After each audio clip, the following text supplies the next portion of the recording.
어서오세요. 반갑습니다. 안녕하세요. 저는 서울에서 회사를 다니고 있는 30대 직장인입니다. 최근에 제가 난감한 상황에 놓이게 되어서 사연을 보내게 되었습니다. 살면서 이런 적이 한 번도 없었는데 두 번이나 동시에 일어나니 어떻게 해야 할지 막막했습니다. 작년 겨울에 회사 선배의 초대로 놀려가게 되었습니다. 제가 회사에 입사할 때 사수였고 같은 고시원에서 살았던 선배입니다. 그래서 고시원에서 혼자 주말을 보낸다는 것이 얼마나 답답하고 우울한지 너무 잘 알아서 그런지 생일인데도 고시원에 혼자 있으면 더 우울해진다며 초대해 주신 것이었습니다. 회사 동료들이 선배가 부잣집으로 장가를 가서 부러워했지만 막상 선배는 별로 좋은 것도 없다며 항상 힘들어했습니다. 아무튼 선배 집으로 처음 가는 것이기에 머리도 자르고 깔끔한 옷을 챙겨 입고 간단한 선물도 준비해서 갔습니다. 결혼을 하면서 처갓집에서 큰 집을 사주셨다고 이야기를 들었지만 이렇게 큰 집인 줄은 몰랐습니다. 아파트에 복층으로 되어 있었고 정원도 있었습니다. 이런 아파트는 처음 보았습니다. 나중에 들은 이야기지만 결혼 선물로 아파트 말고도 형수님 명의로 건물과 땅도 받았다고 하였습니다. 회사 선배는 상견례 하기 전까지 처갓집이 이렇게까지 큰 부자인 줄은 몰랐다고 하면서 본인도 부자인 것을 알고 나서 처음에는 엄청 좋았는데 막상 살다 보니 좋지만은 않다고 하였습니다. 그러면서 나름의 속사정을 말해주었습니다. 이 큰 집을 사주면서 장인어른의 조건이 있었다고 하였습니다. 결혼 선물은 맞지만 조건을 잘 지켜준다면 더 크고 비싼 집을 선물로 주신다고 하셨답니다. 그 조건은 형수님에게 20대 쌍둥이 여동생이 2명이 있는데 두 처제들이 결혼하기 전까지 같이 데리고 살라는 것이었습니다. 아무래도 요즘 세상의 처녀들이 서울에서 각자 지내는 것이 많이 걱정이 하셨던 것 같았습니다. 선배와 형수님께서는 큰 금액의 선물이기에 그 조건을 거절할 수가 없었다고 하였습니다. 특히나 선배는 연애할 때부터 신혼집 구할 돈은 없는데 형수님은 결혼하자고 한다며 걱정이 많았던 사람이었습니다. 그래서 이 큰 집에 선배 부부와 쌍둥이 처제들이 같이 살고 있는 것이었습니다. 장인어른의 남다른 스케일에 놀라서 뭐 하시냐고 물었더니 시골에서 큰 소농장 등 여러 일을 하신다고 하셨습니다. 소고기는 원 없이 먹겠다며 부럽다고 하자 오늘 배 터질 만큼 먹게 해줄 테니 도망가지 말고 내일까지 놀다가 가라고 하셨습니다. 그렇게 선배 부부와 술을 마시며 이런저런 이야기를 하고 있었습니다. 밤 10시 정도쯤 되니 외출했던 두 처제가 집으로 돌아왔습니다. 아까 집 구경을 하면서 거실에 있던 가족 사진으로 봤었는데 실물이 훨씬 미인이었습니다. 저도 모르게 인사를 하면서 정말 미인이십니다. 라고 말할 정도였습니다. 이모의 두 처제들은 보고 나니 힘들다며 하소연하는 회사 선배의 말을 도저히 이해할 수가 없었습니다. 저라면 저런 처제들과 같이 살아서 행복할 것 같았습니다.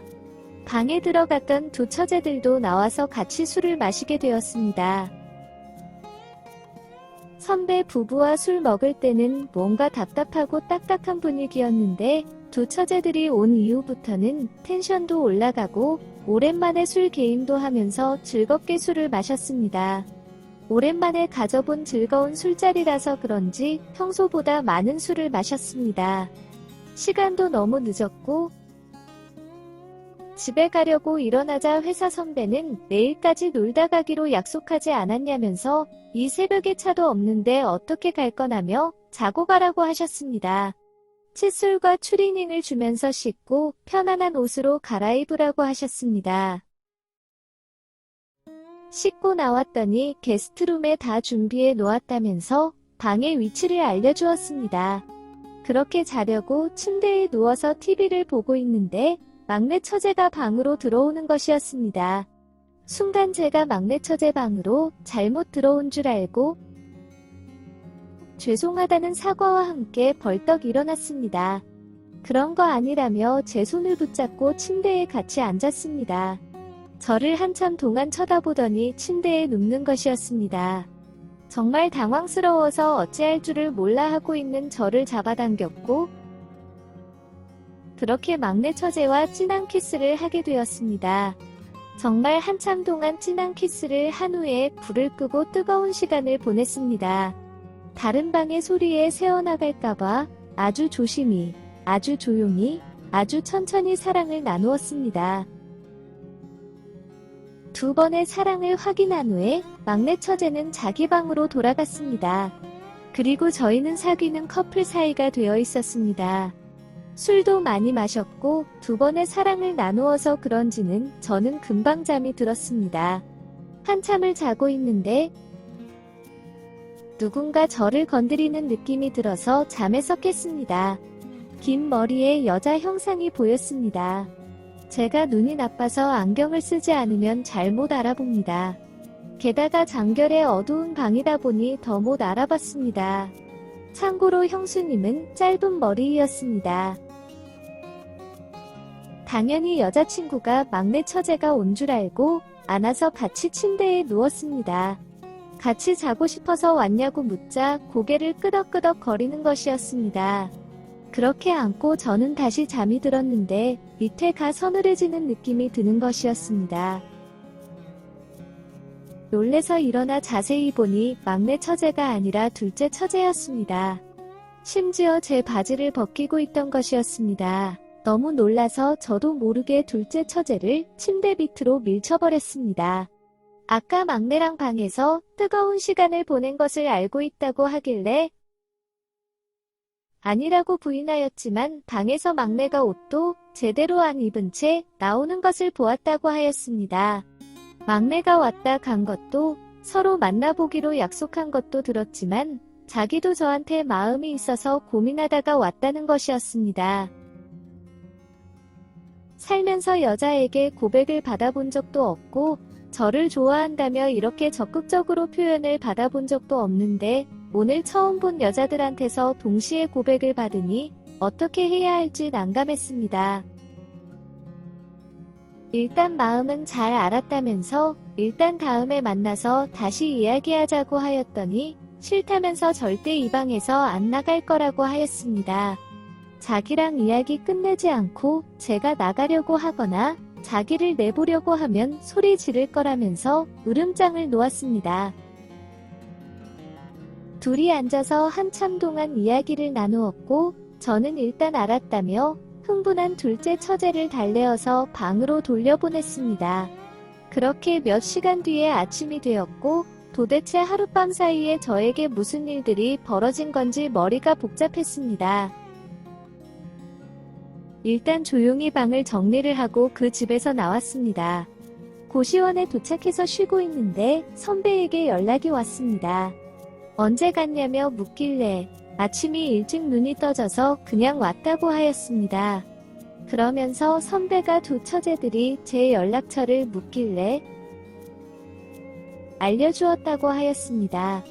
나이대도 비슷하니 친구처럼 잘 지내보라고 하더군요. 그날 이후로 두 처제에게 연락이 불이 나게 왔고 서로 모르게 각자 연락을 주고 받았습니다. 그렇게 연락한 지 몇 개월이 지났을 때쯤 막내 처제가 찾아와서는 어떻게 된 거냐고 묻는 것이었습니다. 아직 막내 처제는 그날 있었던 일을 모르는 것 같아서 사실대로 말해주었습니다. 그러면서 저도 막내 처제에게 마음이 있지만 둘째 처제에게 미안해서 솔직하게 말을 못하고 있었다면서 미안하다고 사과도 하였습니다. 그래서 지금까지 자기 고백에 대한 확실한 답변도 없이 시간을 끌어왔냐며 저의 우물쭈물한 행동에 실망했다고 하였습니다. 그러고는 가버렸습니다. 그러고 다음날 선배랑 커피 마시면서 이야기를 들었습니다. 그날 저녁에 저 때문에 집 안이 시끄러웠다고 하였습니다. 저에게는 잘못한 것이 없다면서 그런 일이 있었으면 자기한테 말하지 그랬냐면서 괜찮다고 하였습니다. 그러면서 잘하면 자기랑 동서지간이 될 텐데 잘 부탁한다며 장난을 치셨지만 그날 가버린 이후로 막내 처제와 어떠한 연락도 되지 않아서 초조해져 있었습니다. 아무런 연락도 없이 한 달쯤 지났을 무렵에 퇴근을 하고 고시원 앞에 도착을 하였습니다. 그런데 막내 처제가 고시원 앞에 서 있는 것이었습니다. 너무나 반가워서 표정 관리가 되지 않았습니다. 그렇게 보고 싶었으면 한번 찾아오지 그랬냐면서 자기 보려 올 줄 알았는데 과거의 행적을 보아하니 기다리고 있다가는 평생 안 올 것 같아서 먼저 왔다고 하였습니다. 그러면서 자기도 보고 싶었다면서 저를 안아주었고 그날 이후 저희는 현재까지 잘 만나고 있습니다. 둘째 처제하고는 처음에는 어색했지만 지금은 아무렇지 않게 아주 잘 지내고 있습니다. 그리고 저희가 커플이 된 이후로 가장 좋아하는 사람은 회사 선배입니다. 너무 잘 되었다면서 앞으로 더 잘 지내보자고 하십니다. 회사에는 비밀로 하고 싶었지만 이미 선배가 다 소문을 내었고 좋겠다면서 능력자라며 난리가 났습니다. 다음 주에 선배 부부와 함께 여자친구 부모님께 인사 및 결혼 허락 받으려 갑니다. 선배 부부는 결혼하면서 둘째 처제도 데리고 가서 같이 살라는데 설마 그렇게 되지 않겠죠? 오늘의 사연은 여기까지입니다. 구독과 좋아요, 알림 설정 부탁드립니다. 긴 글을 읽어주셔서 감사합니다. 구독과 좋아요 꾹꾹 눌러주세요. 꾹꾹. 알림 설정도 꾹꾹 눌러주세요.